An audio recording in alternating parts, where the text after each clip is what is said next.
Investors are asking to see what revenue is coming from contractually committed subscriptions and what percentage of the ARR that you're reporting is from variable usage-based revenue. The reason being 74% of SaaS companies are including variable usage-based revenue in their ARR calculations. Yeah, I And know. I think it's a little, that's bullshit. I mean, really, to me. Oh, well, there you go. Lay it down.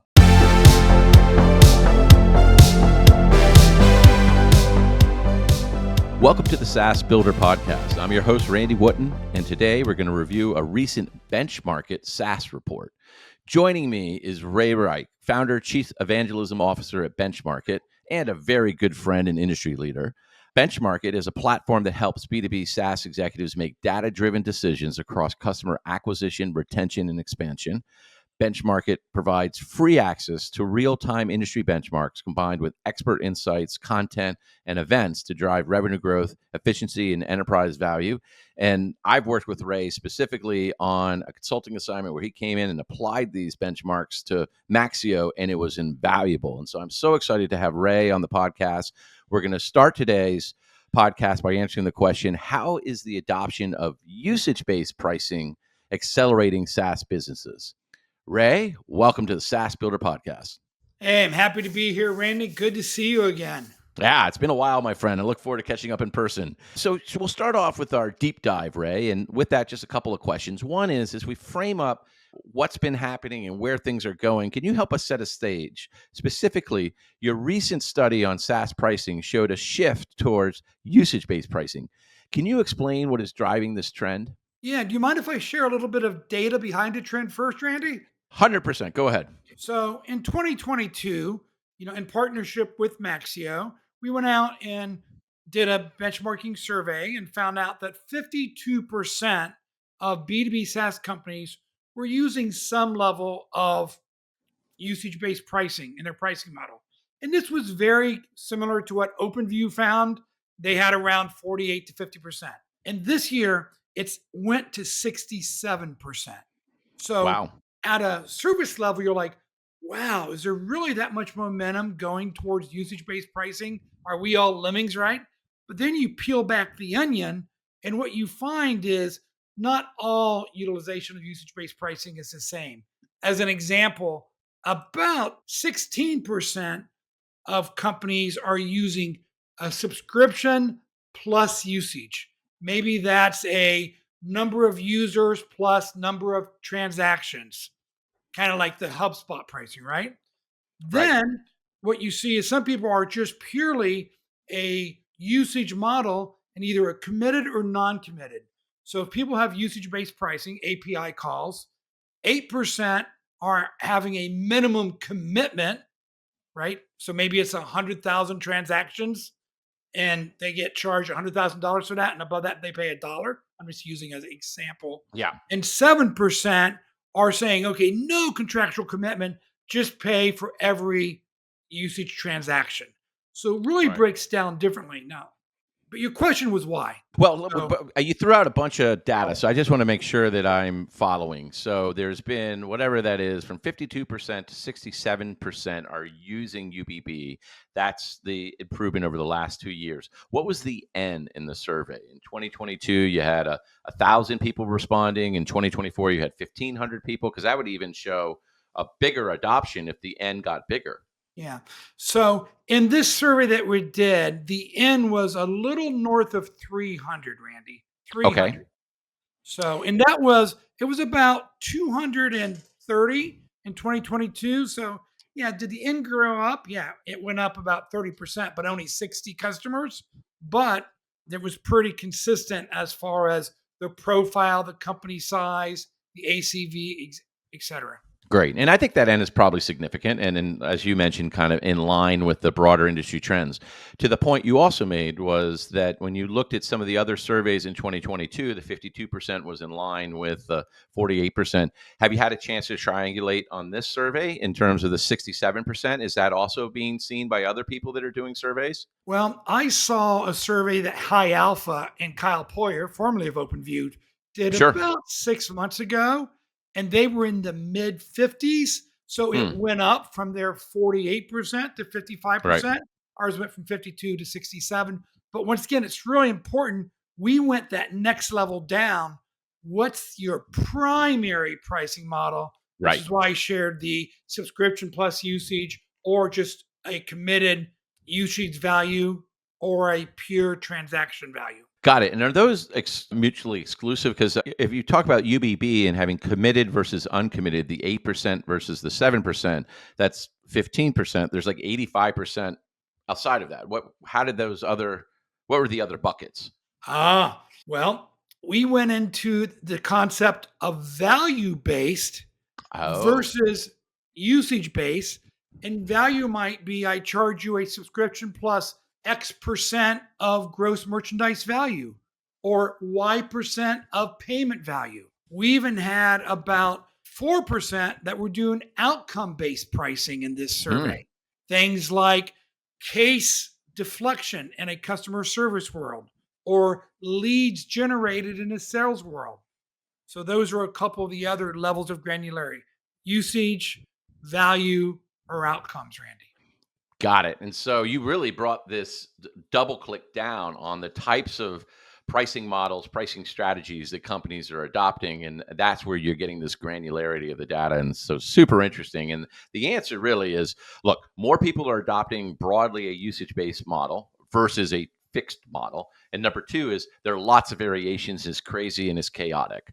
One of the things you said was that 16% of the total companies we're adopting a subscription plus usage or a fixed rate plus usage. We call that hybrid pricing models, and other people do as well. In your data, it shows it's 36% of companies growing faster than 30% over a 12-month period used a hybrid usage subscription model, and only 23% of companies using a traditional subscription model are growing at the same rate. What do you think this hybrid approach is performing so well? Well, first of all, why are people using hybrid? Right. So this Yeah. is some qualitative outreach that I've done.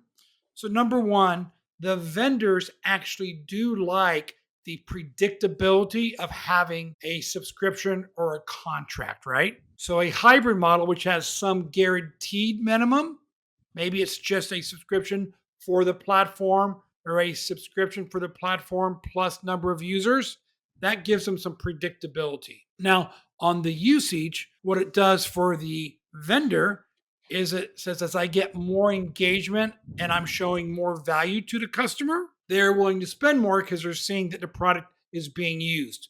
Unlike in a traditional user based subscription model, you weren't really sure how many people were using it, how often they were using it, or what value.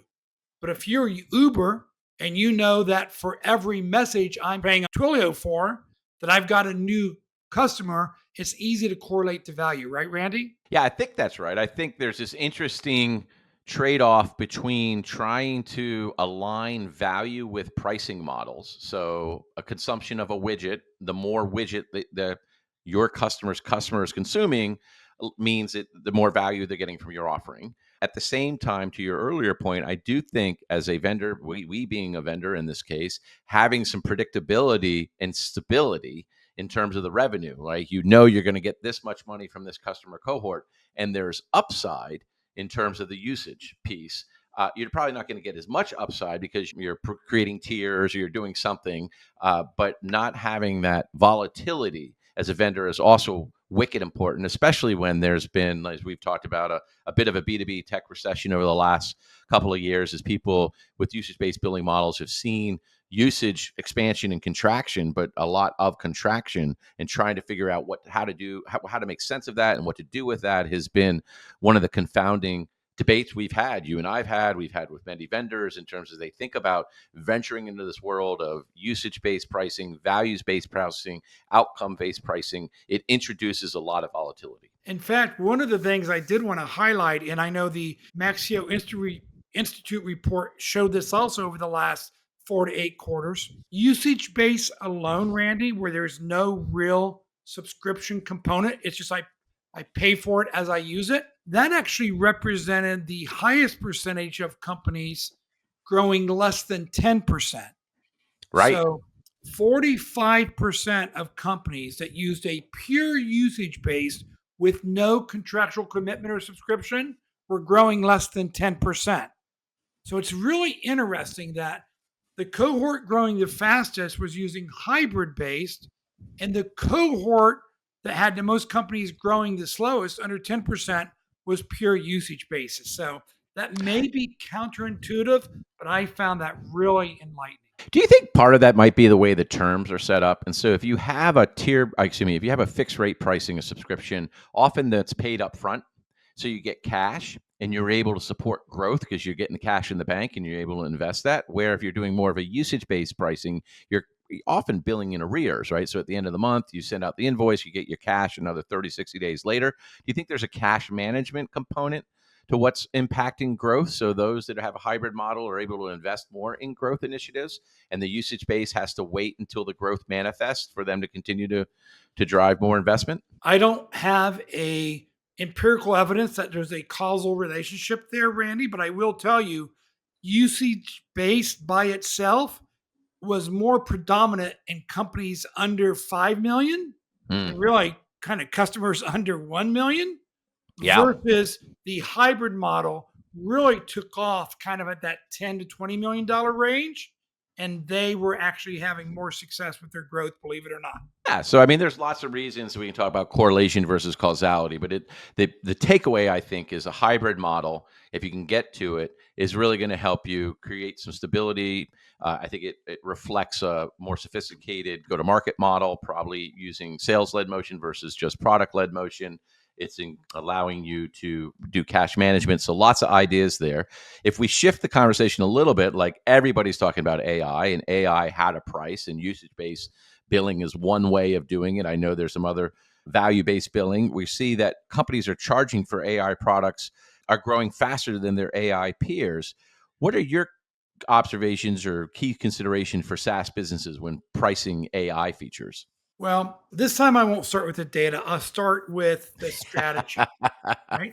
I was having so So, much fun dropping data bombs, but okay, go ahead. Let's start with the strategy and support it with the data. so, so I heard at SaaS Metrics Palooza, which is an event we hold every year last year, we had a session that was called AI Introduction, Monetization or Adoption. So a lot of SaaS companies who were trying to add some AI functionality, and it may have been a thinly veiled user interface. Maybe it was a prompt engine front ending their legacy SaaS app. Getting adoption and making it easier for users to get access to some of the data, that can be used as a customer experience and thus a customer retention ploy. So monetization is secondary to broad-based adoption and how it impacts retention. The second is I actually have invested and I'm using a third-party LLM. Maybe I even went to the challenge of building my own small LLM, and I have real cost, and I probably have some third party costs. Then I'm seeing companies saying we're going to charge for this because it's not just a thin user interface veil on top of my data. It's actually using a really powerful LLM, and companies are charging for that. In fact, what I'm seeing is in that model, about 38% of companies are using a cost plus model. So Right. whatever their cost is from OpenAI or excuse me, or Perplexity or Claude, et cetera, then I'm going to add a margin to that. Yeah, I think all of a sudden costs become real in terms of compute.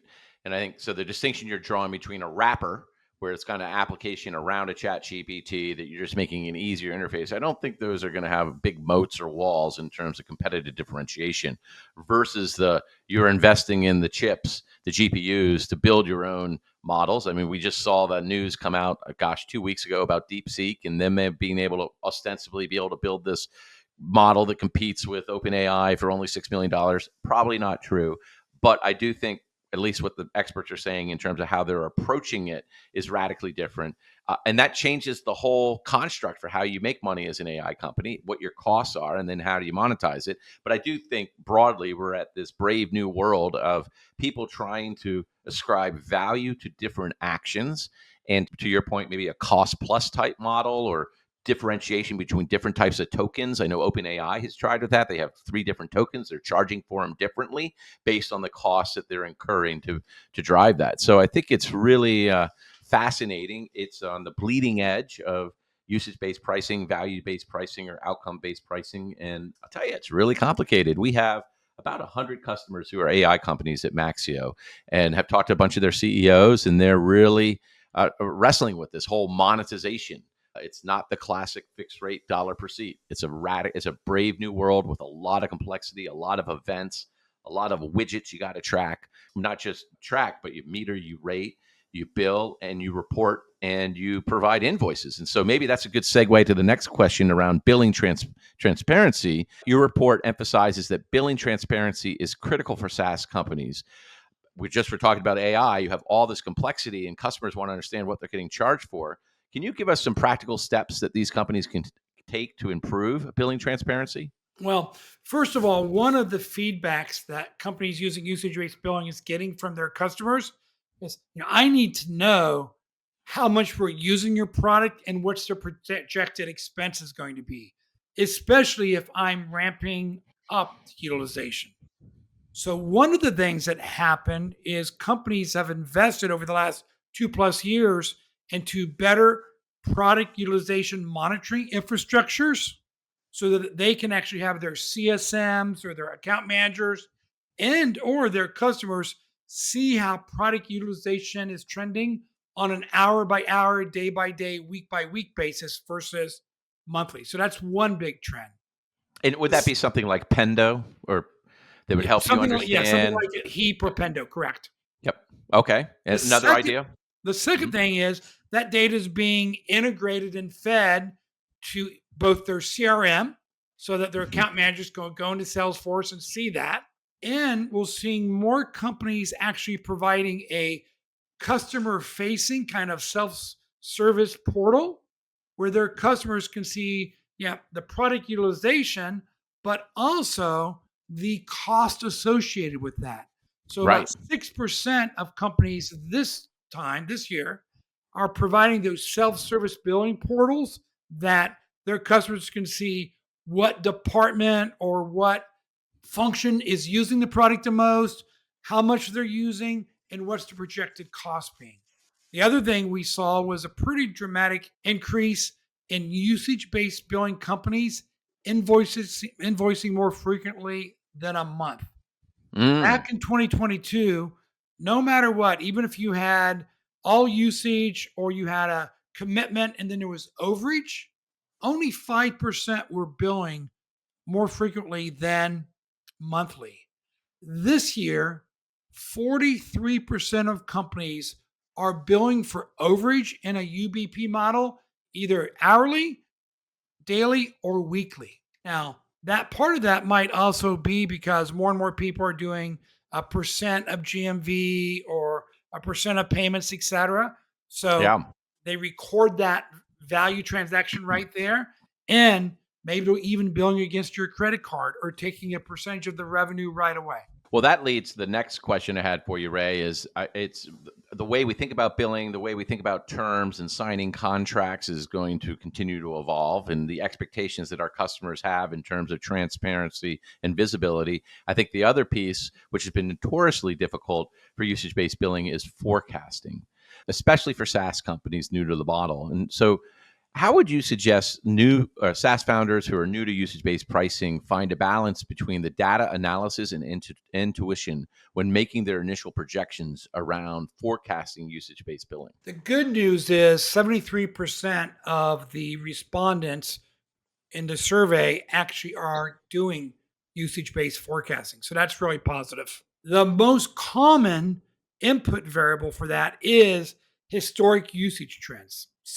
61% of companies said we're using historic usage trends as a primary, not sole, but primary. And 53% of companies are incorporating customer provided estimates because the customer CFO is saying, hey, I got this usage based pricing contract. How much am I going to budget for next fiscal year, right? So Right. whoever that department is using it, they've got to provide some type of forecast. However, so you asked me a question, what do I recommend? have that infrastructure in place where it's easy to see what my customer by customer usage trends are, what the associated revenue trends are.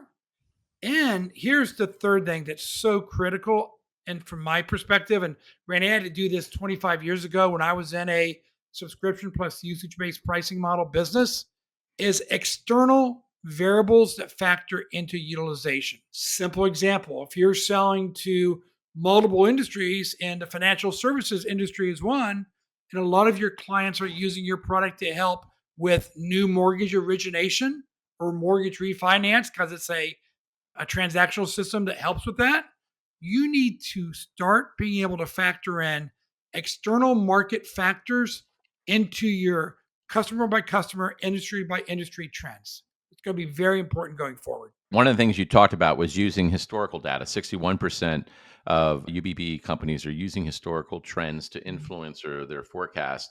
What are you finding is the standard in terms of, are they taking the last month times 12, last 3 months times 4, the trailing 12 months? Like, how are they thinking about it? Because the big changes, like if you've got customers screaming in growth, like you don't want to negate it or downgrade that estimate in the forecast if you use the trailing 12 months, but you might be overestimating if you're only using the last month and trying to multiply by that 12. Is there some standard you're finding in Yeah, the I'm landscape? finding best in class companies are using at least two trailing lookbacks.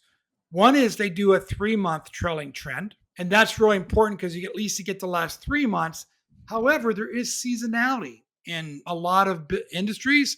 So a 12-month trailing is also really important because if I'm a retailer e-commerce business that does so much of my usage in the October, November timeframe. If you were just looking at the summer, the last 3 months of July, August, September, that wouldn't tell you much, right? What you need Right. to do is say, okay, I want to see what happened last Christmas as a percentage of that trailing 12-month period, my latest 3 month trend, and on a projected increase in growth, what do I think my Christmas holiday season usage is going to be? So Yeah. 3 months look back and 12 months look back.